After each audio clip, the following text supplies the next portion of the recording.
اللہ رب العزت نے ہمیں عید الاضحیٰ کا مبارک دن عطا فرمایا ہے۔ اگر ہم اس دن کو مسنون اور مستحب اعمال کے ساتھ گزاریں گے، اللہ رب العزت اس میں مزید خیر برکتیں عطا فرما دیں گے۔ عید الاضحیٰ کے جو مسنون اعمال ہیں ان میں سب سے پہلے نماز فجر سے قبل بیدار ہونا،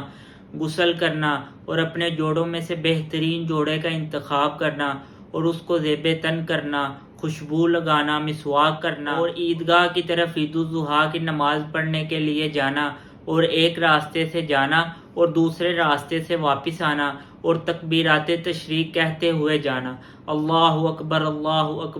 لا الہ الا اللہ، اللہ اکبر وللہ الحمد۔ اور عید الاضحیٰ کا دن ہے تو عید الاضحیٰ میں آپ صلی اللہ علیہ وسلم کی حلق مبارک سے نیچے جو سب سے پہلا لقمہ جاتا وہ قربانی کے گوشت کا جاتا، تو ہم بھی کوشش کریں بھئی ہماری حلق سے جو سب سے پہلا لقمہ نیچے جائے وہ قربانی کے گوشت کا ہو۔ اللہ رب العزت عمل سمجھ کی توفیق عطا فرمائے۔